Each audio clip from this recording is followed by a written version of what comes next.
all along the beach, practically nobody got in with less than 50% casualties. It was slaughter. I would estimate that in the bay where I landed, that if there was a man here, there was a dead man 5 feet away. 5 feet away. This is a very special interview with the last surviving Ranger officer who landed on D-Day. Special thank you to the Stanley W Ekstrom Foundation for their generosity to make this interview occur. God bless you all. This video is made possible by the Mayflower at Winter Park, a nonprofit life plan community where Major General John C. Raaen Jr. has resided for more than 3 decades. Over the years, hundreds of veterans have called the Mayflower home, and we have been honored by their presence. We are deeply grateful for their service, their legacy, and their lifelong contributions to our nation. Their values, discipline, honor, and service have shaped the freedoms we enjoy today. To learn more about the Mayflower, please go to www.themayflower.com. Now to the video of this veteran, and God bless. As we approached the Pointe d'Arc, we circled, and we circled, and we circled for approximately 30 minutes, at which time it was necessary to take our second objective. Now, the first objective, we were to climb the cliffs at Pointe d'Arc behind the 2nd Ranger Battalion, 3 companies of the 2nd Ranger Battalion.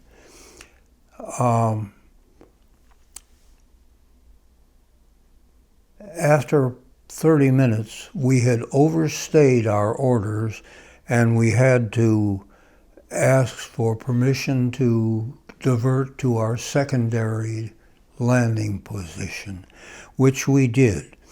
And we went around there, and there, offshore, about 1,000 yards, we had boats which were called landing control.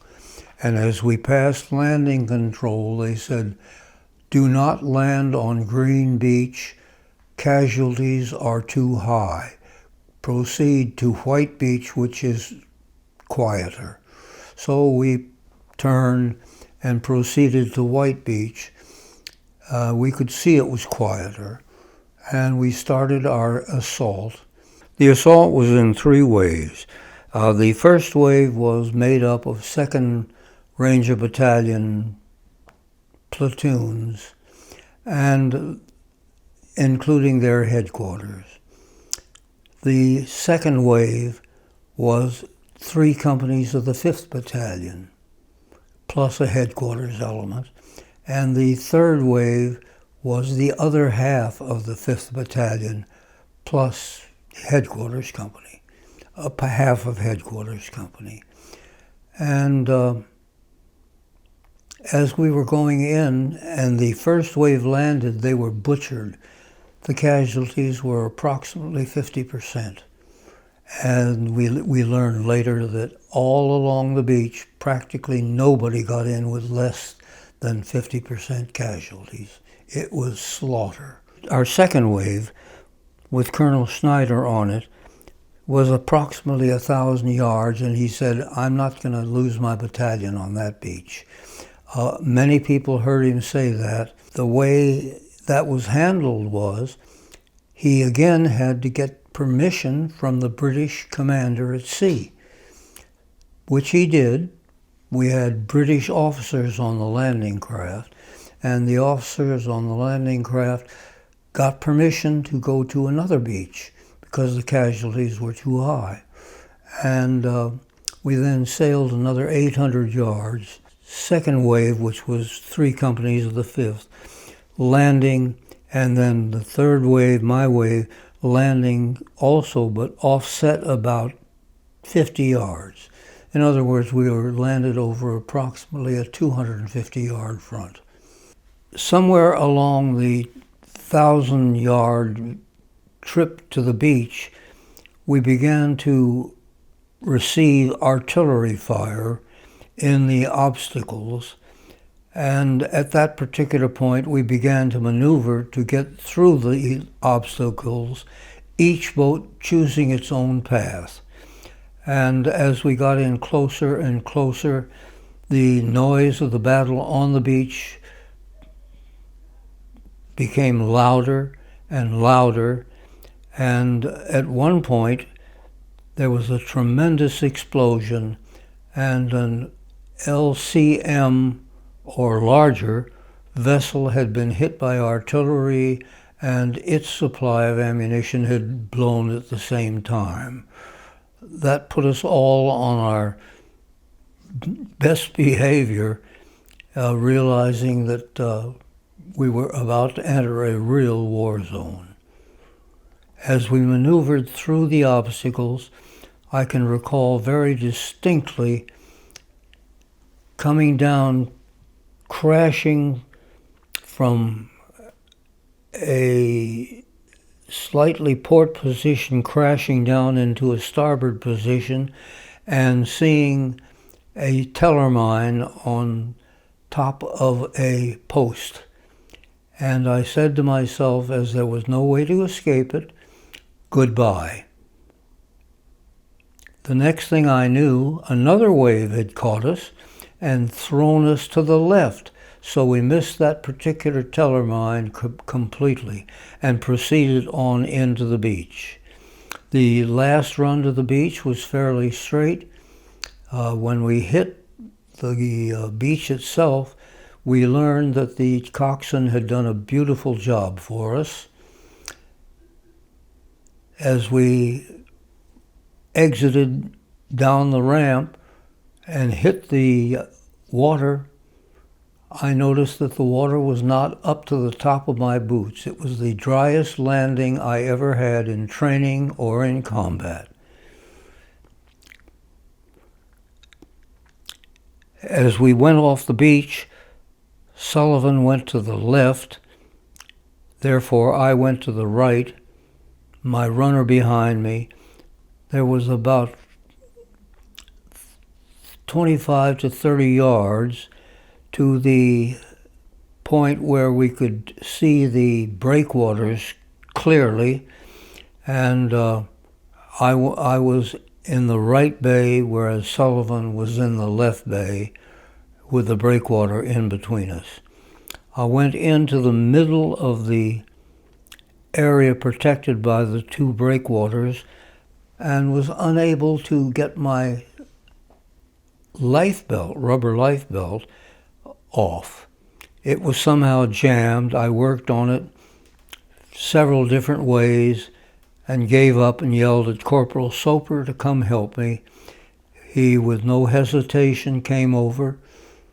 Using some kind of a tool, he broke the life preserver, and we were able to unhitch the second life preserver. It was not jammed.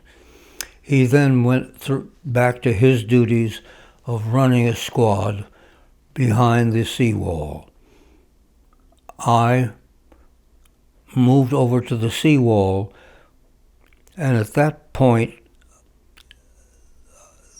I got the message from the men, "Hey, Cap, who is that crazy guy down there on the beach?" And I could see about 100 to 200 yards away, I could see a somewhat rotund man who was yelling at the troops, grabbing them by the scruff of their neck, throwing them into the battle line and things like that. We decided he must be a crazy reporter who didn't know what he was doing, or a high-ranking officer who did know what he was doing, and those were our two options. A few moments later, he came around the end of the breakwater, that is, the sea end of the breakwater, and I moved down to meet him, gave him a hand salute, and said, "Sir, Captain Raaen, 5th Ranger Infantry Battalion. Battalion is landed intact over a front of approximately 250 yards, extending from this point down. I believe my boat is the farthest east boat that is landed."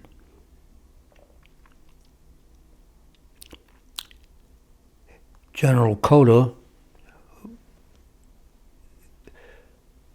then asked, "Raaen, did you say Raaen?" And I said, "Yes, sir."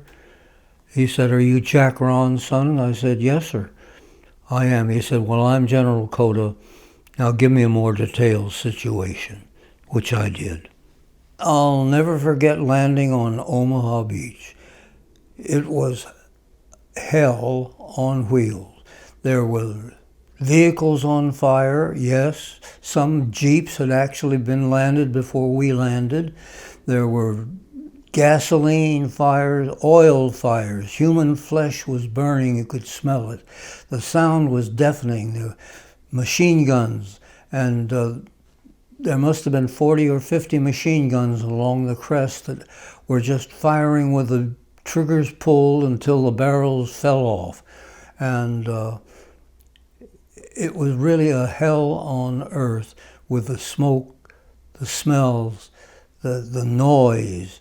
And a lot of the noise was humans screaming "mother," things like that. I don't remember specifically if I ever heard that, but it was that type noise. The wounded were crying for medic. Friends were crying for medic. You can't imagine a worse scene in your whole life. And anything that was burnable was burnable. So that is essentially the environment into which we landed. And was there any cover on the beach itself? Well, the beach was shale. Most people think of beaches as sand, but they were actually slate shale. And when you hit and went down, it was like hitting concrete. And all in all, it was as close to hell on earth as I can really imagine. We did find cover, particularly because the breakwaters, which were 4 feet high approximately, the breakwaters were a shield from enemy fire from whatever side they were on. We were like in a little fort. Breakwater on the left, seawall, breakwater, water. And one thing that you had mentioned a little earlier, the reason we were not getting artillery fire on the beach was the fact that the bluffs stood about 130 yards high, no, feet high. And to get clear of that bluff, the shell hit in the water. They couldn't come in shorter. So that was one of the very nice things. We were not getting inland artillery fire. And the fire on the beach, the artillery fire on the beach, came from the ends of the beach. And they were far more interested in hitting landing craft infantry, which had 250 infantrymen aboard, than they were hitting a landing craft with only 33 aboard. It just made common sense the way the targets were done.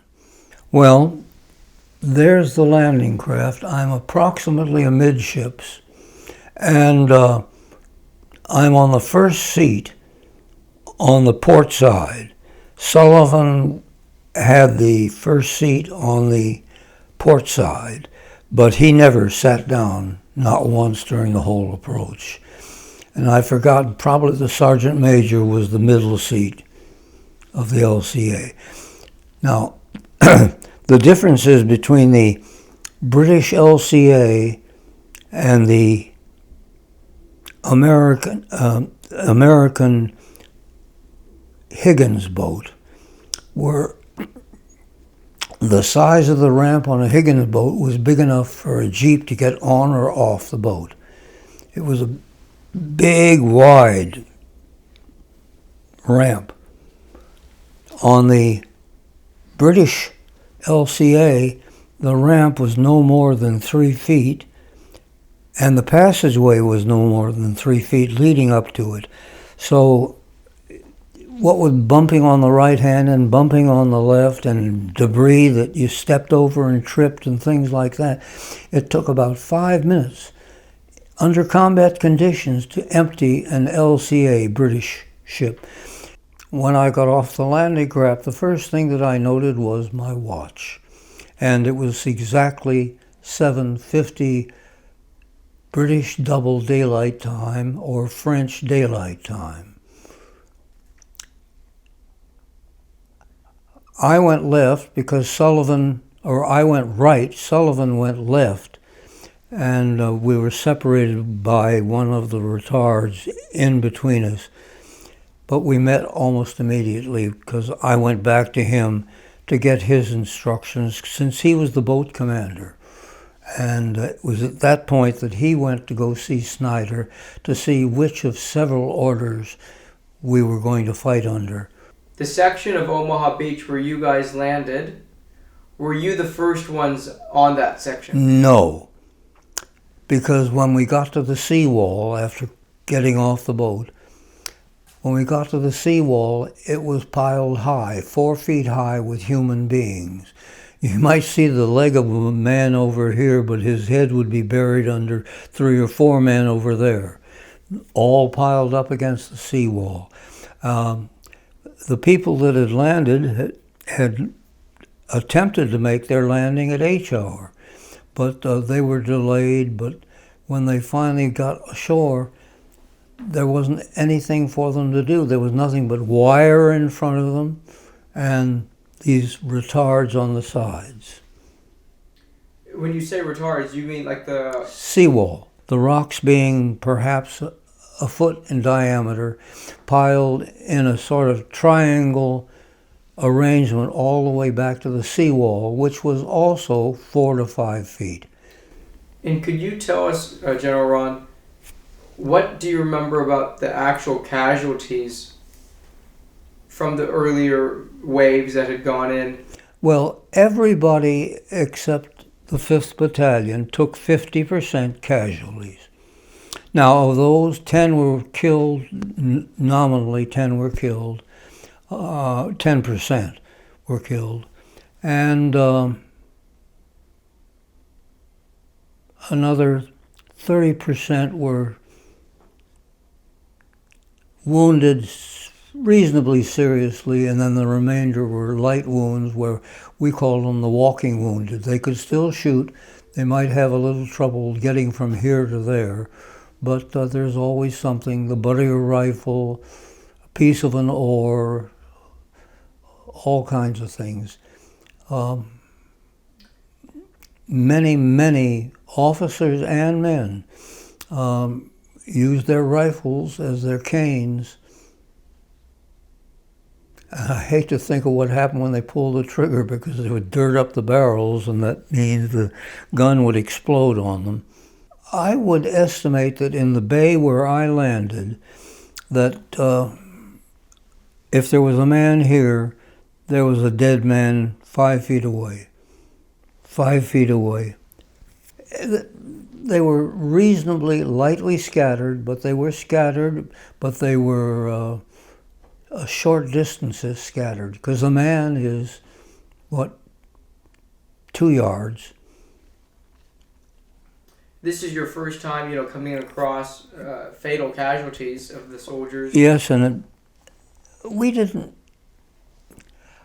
I do not remember particularly noticing casualties. I mean, I wasn't counting or anything like that. I was looking to see where my non-coms were, to have them get some sort of order, and they were doing it on their own. I didn't have to. They would see somebody, "Hey, Jones, over here," that type thing. And so we were gradually getting organized into team levels while Sullivan was finding out what the orders were for moving the company. But when you guys were getting organized, were you doing it crouched down? Were you doing it behind the seawall? How did you do all that? Well, the first thing that happened was I got there. I'm in between 2 seawalls about midway, maybe some 15 yards from the water, and I try to get my belt off, the flotation device. I can't, it's jammed. I get out my knife, it's jammed. And I remember saying, "Corporal Soper, get up here and cut these damn balloons off me." So he came up, and from his position, it was easy for him to get the force to cut those rubber belts off. and I had two of them, and he cut both of them off, and I had thanked him and set him about to do what he was supposed to do. And tell us, General Raaen, you mentioned earlier about 40 or 50 machine guns were firing at you guys. What is that actually like to be under that type of fire? I'm trying to showcase the differences between what you see in Hollywood depictions versus the reality. Well, the trouble with the Hollywood predictions, Saving Private Ryan was an entirely different beach. The situation was totally different From where you were. from where we were. So if we're just focusing on you, those the small arms fire you were taking, what was that like? Hardly noticeable, except you heard it going overhead. Now, what you hear is not the shot. That's only going to travel at 1,100 feet a second. The bullet is traveling initially around 3,000 feet a second, almost 3 times as fast. So what you hear is the bullet going overhead, the shock wave. And, well, I'll tell you, with a machine gun, that's an awful lot of pops above your head, particularly with a whole bunch of machine guns down there shooting at you. The German theory of defense on Omaha Beach, none of the modern authors have the slightest idea what they're seeing. The Germans were using a system of defense where I protect you and you protect me. I don't protect myself. I don't have enough people to protect myself, but I can get enough bullets down there in front of you that you are protected. And we proceeded up the bluff until we got to the top. There was a small stone wall up there, and I remember sitting down on it while I counted my men to make sure how many were following me and that type thing. I then proceeded down the edge of the bluffs until I got to C Company. First, I ran into 2 of their 81 millimeter mortars, and then the crews there told me that Captain Wise was only a few yards ahead. Wise gave me the instructions to get to the command post, and I recall completely that he said, do not make the mistake of going to the right of that tree up there, because to the right of the tree is enemy. So I went up to the tree and kept to the left where there was no enemy, found Major Sullivan a few yards into the area. Several of our platoons engaged the enemy. Most of the enemy disappeared because there was a brush fire. And the brush fire and their explosives, they had personnel mines and vehicular mines and ammunition. The Germans did not linger long. Most of them retreated, abandoning their heavy machine guns and things like that.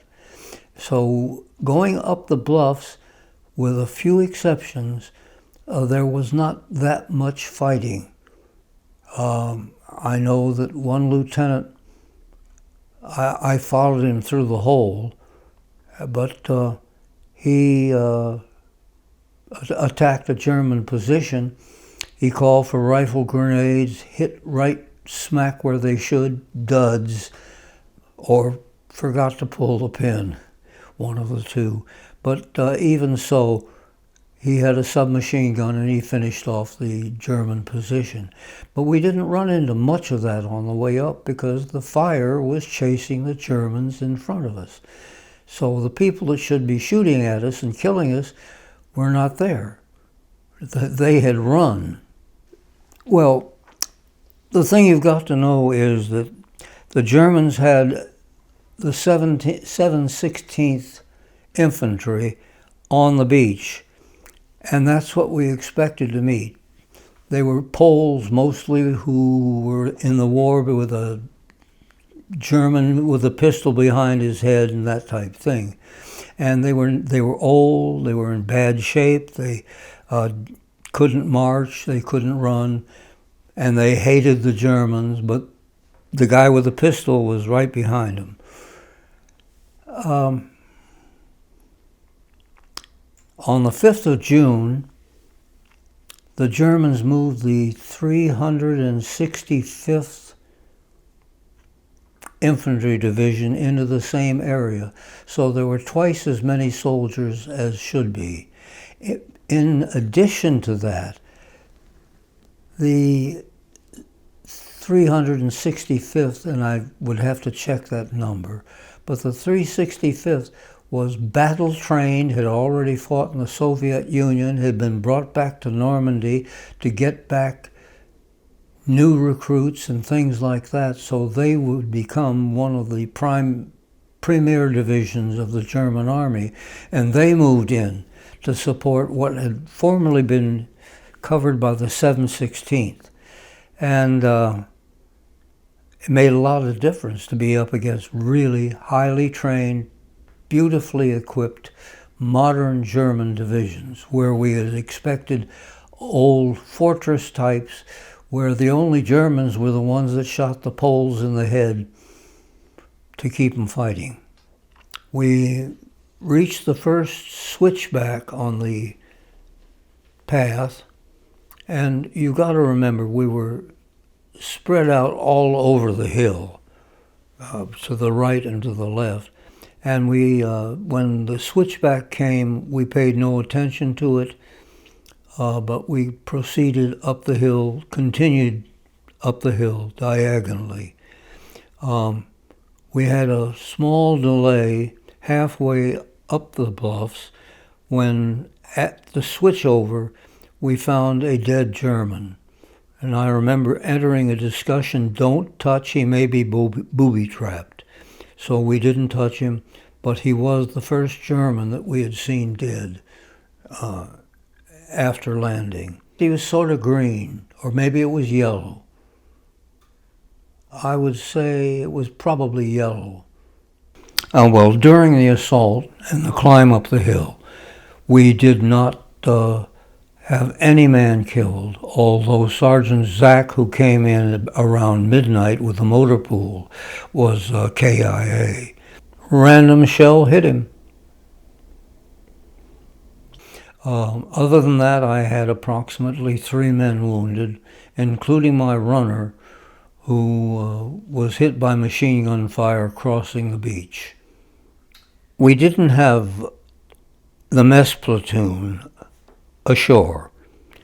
The only thing that we had to eat were D-bars. Most of us carried 4 D-bars, which were a ghastly form of bitter chocolate. And after we were all happy with that, and we had plenty of water, thank goodness, the engineers put up the Lister bags, and we were able to get all the water that we wanted into our canteens. And from there you could make coffee or whatever you wanted to. But anyway, after dinner, it was still bright out, and a bunch of soldiers were doing what soldiers do.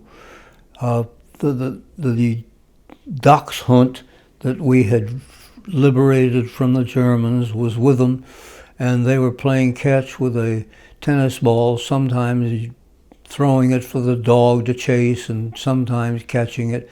And at one point, while I was watching, not 6 feet from me, my company clerk stepped on a bouncing Betty mine.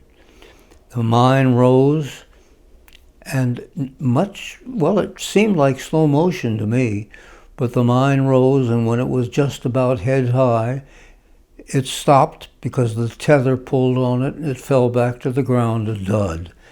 If it had not been a dud, we would have lost at least a quarter of headquarters company, particularly the communications platoon. All right, General Raaen, how old would you have been in that photograph? This photograph, 22. And how old are you now? 103.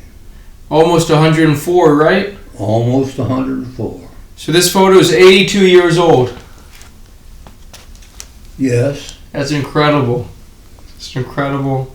Someone's looking out for you.